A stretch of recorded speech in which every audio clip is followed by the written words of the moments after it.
नमस्कार, मैं सुनीता कथा मंथन में आप सबका स्वागत करती हूँ। कथा मंथन में आज सुनिए अनुराधा उपन्यास का चौथा तथा अंतिम अध्याय। लेखक शरद चंद्र चट्टोपाध्याय। इसके पहले के अध्याय आपको हमारे प्लेलिस्ट से मिल जाएंगे, लिंक आपको आई बटन में मिल जाएगा। इसी तरह 5 दिन व्यतीत हो गए। स्त्रियों के आदर और देख रेख का चित्र विजय के मन में आरंभ से ही अस्पष्ट था। अपनी माँ को वह आरंभ से ही अस्वस्थ और अकुशल देखता आया है। एक गृहिणी के नाते वह अपना कोई भी कर्तव्य पूर्ण रूप से निभा नहीं पाती थी। उसकी अपनी पत्नी भी केवल 2-2.5 वर्ष ही जीवित रही, तब वह पड़ता था। उसके बाद उसका लंबा समय सुदूर प्रवास में बीता। उस प्रवास के अपने अनुभवों की भली बुरी स्मृतियां कभी कभी उसे याद आ जाती, लेकिन वह सब जैसे किताबों में पढ़ी कल्पित कहानियों की तरह वास्तविकता से दूर मालूम होती थी। जीवन की वास्तविकता आवश्यकताओं के से उनका कोई संबंध ही नहीं था। और रही भाभी प्रभामयी, सो जिस परिवार में भाभी की प्रधानता है और जहां हर समय भले बुरे की आलोचना होती रहती है, वह परिवार उसे अपना नहीं मालूम होता। माँ को उसने अनेक बार रोते देखा, पिता को उदास अप्रसन्न देखा, लेकिन इन बातों को उसने स्वयं ही असंगत और अनधिकार चर्चा समझा। ताई अपने देवर के बेटे की खबर सुन ना ले या बहू अपने सास ससुर की सेवा न करे तो बड़ा भारी अपराध है, ऐसी धारणा भी उसकी नहीं थी। और स्वयं अपनी पत्नी को भी अगर ऐसा व्यवहार करते देखता तो उसे दुख होता, सो बात भी नहीं। लेकिन आज उसकी इतने दिनों की धारणा को इन अंतिम 5 दिनों ने जैसे धक्के देकर शिथिल कर दिया। आज शाम की गाड़ी से उसके कलकत्ता रवाना होने की बात थी। नौकर चाकर सामान बांधकर तैयारी कर रहे थे और कुछ ही घंटों की देर थी। इतने में संतोष ने आकर आड़ में से कहा, मौसी जी बुला रही हैं। इस समय? हाँ, कहकर संतोष खिसक गए। विजय ने अंदर जाकर देखा, बरामदे में बाकायदा आसन बिछाकर भोजन की जगह कर दी। मौसी की गर्दन पकड़कर कुमार लटक रहा था। उसके हाथ से अपने को छुड़ाकर अनुराधा रसोई घर में घुस गई। आसन पर बैठकर विजय ने कहा, इस समय यह क्या? जरा सी खिचड़ी बनाइए, खाते जाइए। उत्तर देते समय विजय को अपना गला जरा साफ कर लेना पड़ा। बोला, बेवक्त आपने क्यों कष्ट किया? इसकी अपेक्षा आप 4-6 पुड़ियाँ ही उतार देती तो काम चल जाता। पूड़ी तो आप खाते नहीं। घर पहुंचते रात को 2-3 बज जाएंगे। बिना खाए आप जाते तो क्या मुझे कम दुख होता? और बराबर यही ख्याल आता रहता कि लड़का बिना खाए पिए यूं ही गाड़ी में सो गया होगा। विजय चुपचाप खाता रहा। फिर बोला, विनोद को कह दिया, वह आपकी देखरेख करेगा। जितने दिन आप इस मकान में, आपको किसी भी तरह की कोई तकलीफ नहीं होगी। फिर कुछ देर चुप रहने के बाद कहने लगा, और एक बात कहना चाहता हूँ, अगर कभी भेंट हो तो गगन से कह दीजिएगा मैंने उसे क्षमा कर दिया, लेकिन वह इस गांव में ना आए। आने पर क्षमा नहीं करूँगा। कभी भेंट हुई तो उनसे कह दूंगी। इतना कहकर अनुराधा चुप हो गई। फिर पल भर बात बोली, मुश्किल है कुमार के मारे। आज वह किसी भी तरह जाने को राजी नहीं हो रहा, और क्यों नहीं जाना चाहता सो भी नहीं बताया। विजय ने कहा, इसलिए नहीं बताता कि वह खुद नहीं जानता, और मन ही मन यह भी समझता है कि वहां जाने पर उसे तकलीफ होगी। तकलीफ क्यों? उस घर का यही नियम है। लेकिन हो तकलीफ, आखिर इतना बड़ा तो वही हुआ है। उसे ले जाने की जरूरत नहीं, यहीं रहने दीजिए ना मेरे पास। विजय ने हंसते हुए कहा, मुझे कोई आपत्ति नहीं, लेकिन अधिक से अधिक 1 महीना रह सकता, इससे तो अधिक नहीं। इससे क्या लाभ? दोनों कुछ देर मौन रहे। फिर अनुराधा ने कहा, इसकी जो विमाता आएंगी सुना है पढ़ी लिखी हैं? हाँ, बीए पास है, लेकिन बीए तो उसकी ताई ने भी पास किया है। जरूर, लेकिन बीए पास करने वाली किताबों में देवर के बेटे को लाड़ प्यार से रखने की बात नहीं लिखी होती। इस विषय की परीक्षा उन्हें नहीं देनी पड़ी होगी। और बीमार सास ससुर की, क्या यह बात भी किताबों में नहीं लिखी रहती? नहीं। यह प्रस्ताव तो और भी अधिक हास्यास्पद है। जरा किस प्रकार की शिकायत न करना ही हमारे समाज का विधान है? अनुराधा पल भर मौन रहकर बोली, यह विधान आप ही लोगों तक सीमित रहे, लेकिन जो विधान सबके लिए समान है यह है कि लड़के से बढ़कर बीए पास होना नहीं। ऐसी बहू को घर में लाना उचित नहीं। लेकिन लाना तो किसी न किसी को पड़ेगा ही। हम लोग जिस समाज के वातावरण में रह रहे हैं वहाँ बीए पास किए बिना समाज सुरक्षित नहीं रहता, मन भी नहीं मानता, और शायद गृहस्थी भी नहीं चलती। अनाथ बहनों के लिए पेड़ के नीचे रहना मंजूर करने वाली बहू के साथ हम वनवास तो कर सकते हैं, लेकिन समाज में नहीं रह सकते। अनुराधा की आवाज पल भर को तीखी उठी। बोली, नहीं, ऐसा नहीं हो सकता। आप इसे किसी निष्ठुर विमाता के हाथों नहीं सौंप सकते। विजय ने कहा, सो कोई डर नहीं। कारण सौंप देने पर भी कुमार हाथों से फिसलकर नीचे आ गिरेगा, लेकिन इसका अर्थ यह नहीं कि वह निष्ठुर है। अपनी भावी पत्नी की ओर से आपकी बात का तीव्र प्रतिवाद करता हूँ। परिमार्जित रुचि के अनुकूल अवहेलना के कारण मुरझाई हुई आत्मीयता की बर्बरता उसमें रत्ती भर भी नहीं। यह दोष आप उन्हें मत दीजिए। अनुराधा हंसकर बोली, प्रतिवाद आप जितना चाहे करें, लेकिन जरा मुझे मुरझाई हुई आत्मीयता का अर्थ समझा दीजिए। विजय, ये हम लोगों के बड़े सर्कल का पारिवारिक बंधन है। उसका कोड ही अलग है और शक्ल भी। उसकी जड़ रस नहीं खींचती, पत्तों का रंग हरा भी नहीं होने पाता कि पीलापन आने लगता है। आप गंवई गांव के गृहस्थ घर की लड़की हैं, स्कूल कॉलेज में पढ़कर पास नहीं हुई, किसी पार्टी या पिकनिक में सम्मिलित नहीं हुई, इसलिए इसका गूढ़ अर्थ आपको समझा नहीं सकता। केवल इतना सा आभास दे सकता हूँ कि कुमार की विमाता आकर ना तो उसे जहर पिलाने की तैयारी करेगी, ना हाथ में चाबुक लेकर उसके पीछे पड़ जाएगी, क्योंकि वह आचरण परिमार्जित रुचि के भिन्न है। इसलिए इस संबंध में आप निश्चिंत हो सकती हैं। अनुराधा, मैं उनकी बात छोड़े देती हूँ, लेकिन वचन दीजिए कि स्वयं भी देखेंगे भालेंगे। मेरी केवल इतनी ही प्रार्थना है। विजय, वचन देने को जी चाहता है, लेकिन मेरा स्वभाव और ही तरह का है। आदतें भी दुनिया से अलग है। आपके आग्रह को याद करके बीच बीच में देखने भालने की कोशिश करता रहूँगा, लेकिन जितना आप चाहती हैं उतना हो सकेगा ऐसा लगता नहीं। अच्छा, मैं खा चुका, जाता हूँ, चलने की तैयारी करनी है।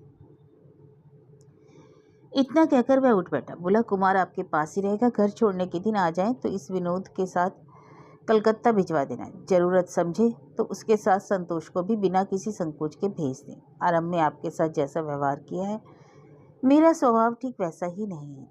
चलते समय फिर आपको विश्वास दिलाया जाता हूँ कि मेरे घर कुमार से अधिक अनादर संतोष का नहीं होगा। मकान के सामने ही घोड़ा गाड़ी खड़ी है। सामान लादा जा चुका। विजय गाड़ी पर चढ़ना ही चाहता था कि कुमार ने आकर कहा, बाबूजी, मौसी बुला रही है। अनुराधा सदर दरवाजे के पास खड़ी थी।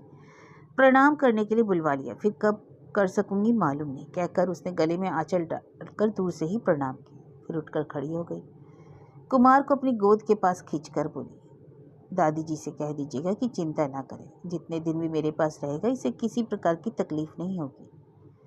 विजय ने हंसकर कहा, विश्वास होना कठिन है। कठिनाई किस लिए? क्या आपके लिए भी? कहकर वह हंस दी और दोनों की आंखें चार हो गई। विजय ने स्पष्ट देख लिया कि उसकी पलकें भीगी हुई हैं। मुंह झुकाकर उसने कहा, किंतु कुमार को ले जाकर इसे कष्ट मत दीजिए, फिर कहने का अवसर नहीं मिलेगा, इसलिए कह रही हूँ। आपके घर की बात याद आते ही इसे भेजने को जी नहीं चाहता, तो मत भेजिए। उत्तर में वह एक निश्वास लेकर चुप हो गई। विजय ने कहा, जाने से पहले आपको वादे की एक बार फिर याद दिलाता जाऊं। आपने वचन दिया है कि जब भी कोई आवश्यकता पड़ेगी तो आप मुझे पत्र लिखेंगी। हाँ, मुझे याद है। मैं जानती हूँ कि गांगुली महाशय से मुझे भिखारिन की तरह ही मांगना होगा। अंतर के संपूर्ण धिक्कार को तिलांजलि देकर ही मांगना पड़ेगा, लेकिन आपके साथ ऐसा नहीं है। जब जो चाहूँगी बिना किसी संकोच के आसानी के साथ मांग लूँगी। लेकिन याद रहे, कहकर विजय जाना ही चाहता था कि अनुराधा ने कहा, आप तो एक वचन देते जाइए, कहीं की आवश्यकता पड़ने पर मुझे भी बताएंगे। बताने की योग्य मुझे क्या आवश्यकता पड़ेगी अनुराधा? सो कैसे बताऊँ? मेरे पास और कुछ नहीं, लेकिन आवश्यकता पड़ने पर तन मन से सेवा तो कर सकती हूँ। आप वह करने देंगी? मुझे कोई भी नहीं रोक सकता। कुमार नहीं आया। यह सुनकर विजय की माँ मारे भय के कांप उठी। अरे, यह कैसी बात? जिसके साथ लड़ाई है उसी के पास लड़के को छुड़ाया? विजय ने कहा, जिसके साथ लड़ाई थी वह पाताल में जाकर छिप गया। माँ, किसकी मजाल जो उसे खोज निकाले। तुम्हारा पोता अपनी मौसी के पास है, कुछ दिन बाद आ जाएगा। अरे, अचानक मौसी कहाँ से आ गई? विजय ने कहा, हाँ, भगवान के बनाए हुए संसार में कौन कहाँ से आ पहुँचता है कोई नहीं बता सकता। जो तुम्हारे रुपए पैसे लेकर डुबकी लगा है, यह उसी गगन चटर्जी की छोटी बहन है। मकान से उसी को निकाल भागाने के लिए लाठी सोटा प्यादे दरबान लेकर युद्ध करने गया था, लेकिन तुम्हारे पोते ने सब गड़बड़ कर दिया। उसने उसका आंचल ऐसा पकड़ा कि दोनों को एक साथ निकाले बिना उसे निकाला नहीं जा सकता था। माँ ने अनुमान से बात को समझकर कहा, मामूली होता है। कुमार उसके वश में हो गया है। उस लड़की ने उसे खूब लाड़ प्यार किया होगा। बेचारे को लाड़ प्यार मिला ही नहीं, कहकर उन्होंने अपनी अस्वस्थता की याद करके गहरी सांस ली। विजय ने कहा, मैं तो वहाँ रहता था। घर के अंदर कौन किसे लाड़ कर रहा है मैंने आंखों से नहीं देखा, लेकिन जब चलने लगा देखा कि कुमार अपनी मौसी को छोड़कर किसी तरह आना ही नहीं चाहता था। माँ का संदेह इतने पर भी नहीं मिटा। कहने लगी, गांव गंवर की लड़कियां बहुत अच्छी तरह जानती हैं कि साथ न लाकर तूने अच्छा नहीं किया। विजय, माँ तुम खुद वही गांव की लड़की होकर वही गांव की लड़कियों की शिकायत कर रही हो। क्या तुम्हें शहर की लड़कियों पर अंत में विश्वास हो गया? शहर की लड़कियां, उनके चरणों में लाखों प्रणाम। यह कहकर माँ ने दोनों हाथ जोड़कर माथे से लगा लिए। विजय हंस पड़ा। माँ ने कहा, हंस क्या रहा है रे, मेरा दुख केवल मैं ही जानती और जानते हैं वे। कहकर आंखें डबडबाई बोली, हम लोग जहाँ की हैं वह गांव क्या अब रहे बेटा, जमाना बदल गया है। विजय ने कहा, बिल्कुल बदल गया है, लेकिन जब तक तुम लोग जीती हो तब तक शायद तुम्ही लोगों के पुण्य से गांव बने रहेंगे, बिल्कुल लोप नहीं होगा। उसकी थोड़ी सी झांकी अब की बार देख आया हूँ, लेकिन तुम्हें तो यह चीज़ दिखाना कठिन है, यही दुख रह गया मन में। इतना कहकर वह ऑफिस चला गया। ऑफिस के काम के तकाजे से ही उसे यहाँ चला आना पड़ा। शाम को ऑफिस से लौटकर विजय भैया भाभी से भेंट करने चला गया। जाकर देखा कुरुक्षेत्र का युद्ध छिड़ रहा है। श्रृंगार की चीजें इधर उधर बिखरी पड़ी हैं। भैया आराम कुर्सी के हत्थे पर बैठे जोर जोर से कह रहे हैं, हरगिज नहीं, जाना हो तो अकेली चली जाओ, ऐसी रिश्तेदारी पर मैं आदि आदि। अचानक विजय को देखते ही प्रभा जोर से रो पड़ी। बोली, अच्छा देवर जी तुम ही बताओ, उन लोगों ने अगर सितांशु के साथ अनीता का विवाह पक्का कर दिया तो इसमें मेरा क्या दोष? आज उसकी सगाई होगी और यह कहते हैं कि मैं नहीं जाऊंगा। इसके माने तो यही हुए ना कि आप मुझे भी नहीं जाने देंगे। भैया गरज उठे, क्या कहना चाहती हो तुम? तुम्हें मालूम नहीं था हम लोगों के साथ ऐसी जालसाजी करने की जरूरत क्या थी इतने दिनों तक? माजरा क्या है सहसा समझ पाने से विजय हतबुद्धि सा हो गया, लेकिन समझने में उसे अधिक देर न लगी। उसने कहा, ठहरो ठहरो, बताओ भी तो, अनीता के साथ सितांशु घोषाल को विवाह होना तय हो गया, यही ना? आज ही सगाई पक्की होगी। I am through completely over. भैया ने हुंकार के साथ कहा, और ये कहना चाहती है कि इसे कुछ मालूम ही नहीं? प्रभा रोती हुई बोली, बोले मैं क्या कर सकती हूँ देवर जी, भैया है, माँ है, लड़की की सियानी हो चुकी, अगर वह अपना वचन भंग कर रहे हैं तो इसमें मेरा क्या दोष? भैया ने कहा, दोष यही है कि वह धोखेबाज है, पाखंडी, झूठे, एक और जबान देकर दूसरी और छिपे छिपे जाल फैलाए बैठे हैं। अब लोग हंसेंगे, कानाफूसी करेंगे, मैं शर्म के मारे क्लब में मुंह नहीं दिखा सकूंगा।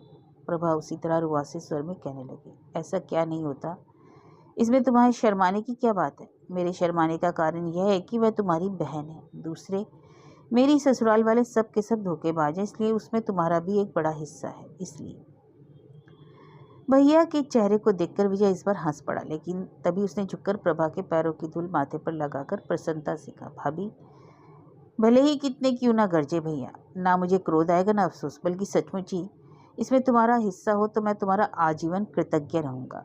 फिर बोला, भैया तुम्हारा नाराज होना सचमुच बहुत बड़ा अन्याय है। इस मामले में जबान देने के कोई मान्य नहीं होता, अगर उसे बदलने का मौका मिले। विवाह तो कोई बच्चों का खेल नहीं। सितांशु विलायत से ICS होकर लौटा, उच्च श्रेणी का आदमी ठहरा। अनीता देखने में सुंदर है, BA पास है, यहाँ भी पास नहीं कर सका मैं, और विलायत में भी 7-8 वर्ष बिताकर एक डिग्री प्राप्त नहीं कर सका, और अब लकड़ी की दुकान पर लकड़ी बेचकर गुजर करता हूँ। ना तो पद है ना कोई डिग्री।